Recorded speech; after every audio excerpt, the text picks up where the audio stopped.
11ª questão. Texto 1. Lutar e cantar são atividades historicamente constitutivas das mobilizações camponesas, e o movimento sindical de trabalhadores e trabalhadoras rurais não foge ao padrão. Em seus eventos estão previstos momentos de cantoria, de brincadeiras, de dinâmicas e descontração, seja como forma de integração de grupos, seja como instrumento de conscientização. Mas, além de serem parte da programação, música e poesia surgem muitas vezes espontaneamente, para recompor a memória de um passado de dificuldades, resistência e luta, ou para narrar um cotidiano marcado simultaneamente pelo sofrimento e pela esperança. A música e a poesia são, em certos momentos, as formas adequadas para expressar a intensidade das experiências vividas. Texto 2. A história não falha. Agora nós vamos para a luta. A terra que é nossa ocupar. A terra é de quem trabalha e a história não falha. Nós vamos ganhar. Já chega de tanto sofrer. Já chega de tanto esperar. A luta vai ser tão difícil, na lei ou na marra, nós vamos ganhar. Quem gosta de nós somos nós, e aqueles que vêm nos ajudar, por isso confia em quem luta. A história não falha, nós vamos ganhar. O texto 1 e a canção A História Não Falha permitem compreender o papel da música nos movimentos de trabalhadores e trabalhadoras rurais. O uso da canção no ensino de história possibilita valorizar o seguinte aspecto dessas mobilizações camponesas. Então, nós temos aqui a música, destacada no texto 2, e também o aspecto das mobilizações camponesas. Então vamos lá. De que forma esse aspecto das mobilizações camponesas podem ser retratados através da música? Veja, o que nós temos no texto 1 aqui é uma referência feita à luta e o canto como instrumentos de mobilização. Então, a luta e o canto são usados para mobilização. Nesse caso aqui específico, mobilizar os camponeses, mobilizar trabalhadores e trabalhadoras rurais. Servem para mobilizar esses trabalhadores, servem também para recompor a memória de um passado de dificuldades, resistência e luta, também para expressar a intensidade das experiências vividas. E é o que nós temos aqui, o que eu falei agora, diz respeito basicamente ao texto 1. Mas esse conteúdo do texto 1 nós podemos ver no texto 2. Agora nós vamos para a luta, a terra que é nossa ocupar. Então, por meio da música, nós temos aqui um chamamento para essa mobilização. Então, o objetivo aqui não é conservadorismo popular, não é valorizar o conservadorismo popular.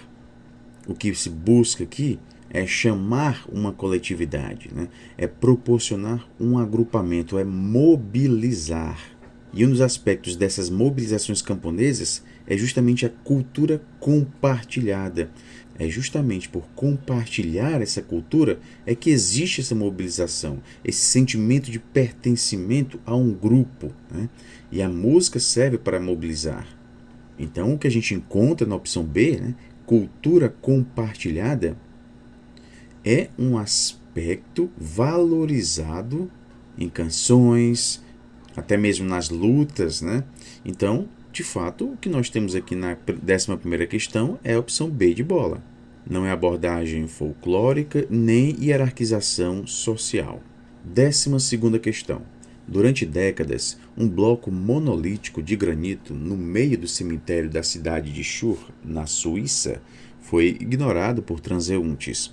Ninguém parecia saber exatamente o que ele representava, mas o monumento de pedra de 13 toneladas agora causa polêmica e constrangimento. À primeira vista, parece um memorial de guerra, diz a jornalista Stefanie Hablutzel, apontando algumas inscrições tênues, 1914 e 1918. Aqui jazem soldados alemães, em português. A questão é que o monumento só foi construído em 1938. Isso foi 20 anos depois que esses homens morreram, calcula Hablutzel. Portanto, ele não foi feito para lamentar esses soldados mortos. Ele foi construído por razões de propaganda para o regime nazista. O historiador suíço Martin Bucer diz que, à medida que os nazistas aumentavam seu poder na Alemanha, uma das estratégias de propaganda passou a envolver a adoração de mortos de guerra, como num culto. Nos anos 1930, a Comissão Alemã de Túmulos de Guerra tornou-se parte da máquina de propaganda de Hitler. A tarefa da entidade era criar sinais visíveis do nazismo nos vizinhos da Alemanha, bem como em seu próprio território. As percepções diante do monumento de Schur foram alteradas ao longo do tempo. Essas alterações nas percepções diante do mesmo monumento são compreendidas a partir dos seguintes conceitos. Então, nós temos aqui um monumento, né, que foi feito inicialmente, né, voltado aqui para a propaganda nazista, mas que depois as percepções diante deste monumento foram se alterando. Então, essas alterações nas percepções diante do mesmo monumento, esse monumento aqui, né, que está na questão, são compreendidas a partir dos seguintes conceitos. Opção A, deslocamento e reificação. Não, né, pessoal? Não há, a gente não percebe esse deslocamento e muito menos a reificação, né? O que há aqui, pessoal, é uma espécie de apagamento, né, daquele sentimento que era proposto, né, o objetivo era esse, a finalidade era essa, gerar um sentimento por parte dos nazistas, né, dos alemães, ao se depararem com esse monumento. No entanto, este sentimento, né, ele foi sendo apagado com o tempo, né, ou mesmo as pessoas foram esquecendo disso, esquecendo que este monumento fazia referência aos soldados alemães, né, da Primeira Guerra, para destacar, por exemplo, feitos heróicos, né, desses soldados. Mas isso foi se esquecendo, né? Os alemães foram esquecendo disso. E ao se esquecerem, né, que justamente um monumento voltado para a propaganda nazista, foi surgindo uma nova percepção, né? É como se a gente tivesse, de fato, uma ressignificação. Ele passou a ser ignorado. Só depois, né, com a afirmação de que ele foi feito durante o regime nazista, né, é que surge esse constrangimento, causou-se aqui a polêmica. Mas o que a gente teve, de fato, foi um esquecimento, né, e uma ressignificação em relação a esse monumento. Ele passa a representar algo negativo, né? Então, quando se percebe o porquê desta construção, há aqui uma ressignificação, não mais significando, né, algo positivo no que diz respeito ao regime da época, né? Então, ele foi feito pela propaganda nazista. Naquela época, o objetivo era destacar esses feitos heróicos dos antepassados, no caso aqui da Primeira Guerra Mundial. Mas isso foi ressignificado, uma vez que nós passamos várias décadas, né? Houve a ressignificação desse tipo de monumento. Então, o que nós podemos perceber na 12ª questão é que houve um esquecimento e uma ressignificação. Esse monumento não representa mais, né, algo positivo no que diz respeito ao regime nazista. Muito pelo contrário. Por isso que o texto nos traz, né, que é uma causa agora de polêmica e constrangimento, tá bom? Então, a opção correta da 12ª questão é a opção D de dado. 13ª questão. O próprio curso da história recente, marcado pela queda do Muro de Berlim em 1989 e pela derrocada do ideal comunista trazido pelo futuro da Revolução, assim como a escalada de múltiplos fundamentalismos, abalaram, de uma maneira brutal e duradoura, nossas relações com o tempo. A ordem do tempo foi posta em questão, tanto no Oriente quanto no Ocidente. De acordo com o texto, os acontecimentos históricos e a experiência social do tempo possuem uma relação de... Então vamos lá. Acontecimentos históricos e experiência social do tempo. Então, o texto nos traz o curso da história recente, né, abalou as nossas relações com o tempo. Então, acontecimentos históricos impactam, né, na nossa relação com o tempo. Há uma relação aqui, né, de interdependência. Então, a gente já pode descartar aqui uma opção, que é a opção B, independência, né? Então, acontecimentos históricos não são independentes da experiência social. Acontecimentos históricos não se sobrepõem às experiências sociais. Então, já elimina a opção A também. Não há uma relação de linearidade também, né? Até porque é muito comum a gente se deparar com a crítica a essa perspectiva linear da abordagem histórica. O que nós vamos ter de fato, pessoal, é a articulação, né? Então, acontecimentos históricos se articulam com a nossa experiência social do tempo, tá ok, pessoal? Uma questão relativamente fácil, pessoal, e bastaria a gente interpretar, né, o trecho do texto que a questão nos traz, né? A questão traz um trecho de Regimes de Historicidade, de François Hartog. É o que eu sempre falo, né?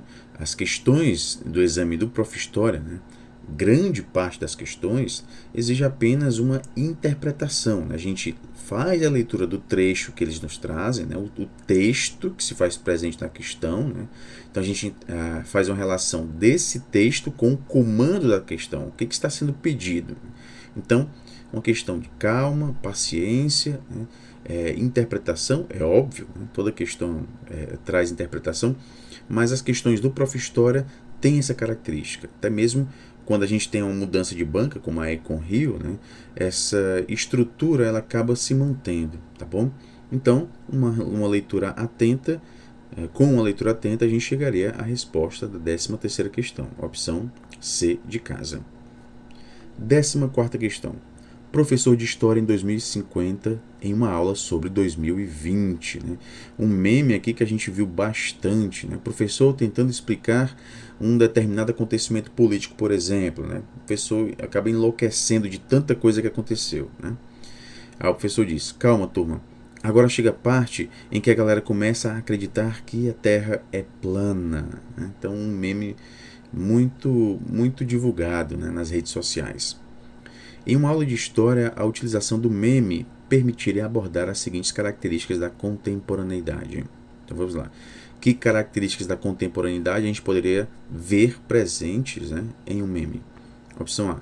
Desaceleração temporal e validação da verdade factual. Não, né, pessoal? A gente não tem isso. Reafirmação tradicional e inovação da produção industrial. Também não. Evolução material e relativização do dogmatismo religioso, né? Também não, pessoal. Saturação informacional e desqualificação do pensamento científico, exatamente essa opção. O que a gente tem de fato é uma saturação informacional, informação sendo veiculada, né, direto. De fato, a gente tem um acesso à informação muito mais fácil. No entanto, essa informação ela acaba gerando conhecimento fragmentado, né? Então, o conhecimento ele acaba sendo muito fragmentado justamente por conta dessa explosão de informação. Então, esse acesso rápido, fácil à informação, e a gente não está falando aqui de qualidade de informação, né? De fato, ele pode ser muito bem veiculado em gênero textual como o meme, né? E desqualificação do pensamento científico, né? De que forma a gente pode identificar nesse meme a desqualificação do conhecimento científico? Agora a gente chega à parte em que a galera começa a acreditar que a Terra é plana. Obviamente, uma desqualificação do pensamento científico. O simples fato de acreditar que a Terra é plana, né? E de fato a gente também viveu nesse momento, né? E vive uma desqualificação do pensamento científico, né? O que comumente chamado, né, de negacionismo, né?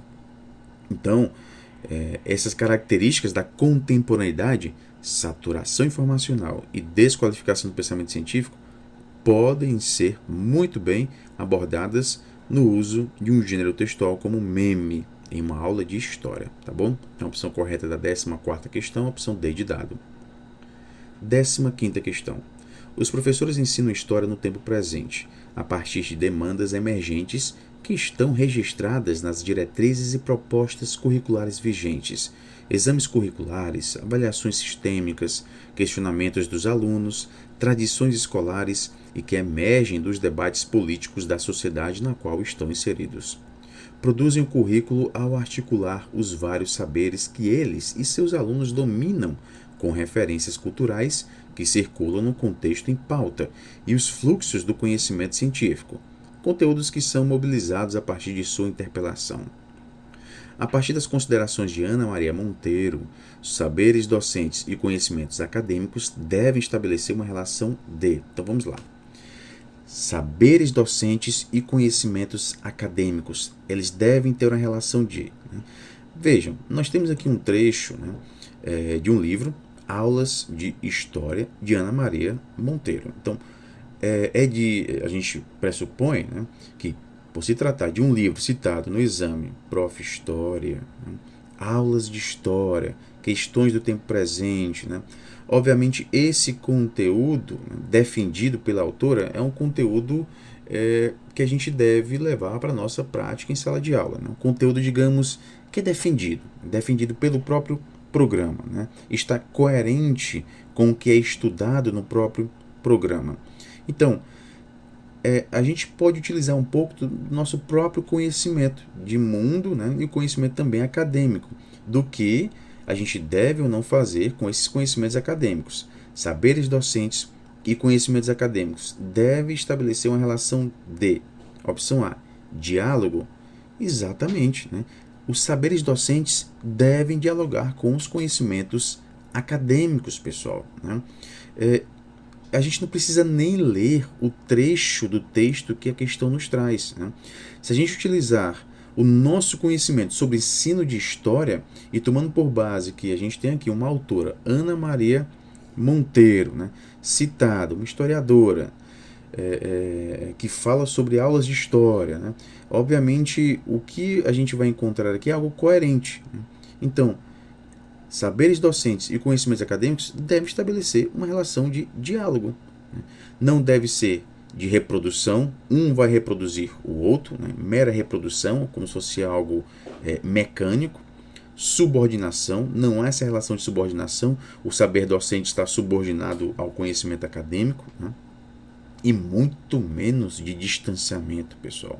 Então a proposta aqui é de diálogo, tá bom?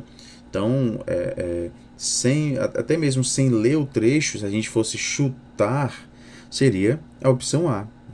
Fazendo a leitura do texto, aí fica muito mais claro, que a gente deveria marcar a opção A, principalmente considerando o segundo período do trecho. Produzem um currículo ao articular vários saberes que eles e seus alunos dominam, com referências culturais que circulam num contexto em pauta e os fluxos do conhecimento científico. Então, articular conhecimentos oriundos da prática docente, saberes docentes, articular esses saberes com os saberes resultantes do conhecimento científico. Então, a gente tem aqui uma articulação, um diálogo. Não é reprodução, não é subordinação, muito menos distanciamento. Portanto, a opção correta da 15ª questão é a opção A.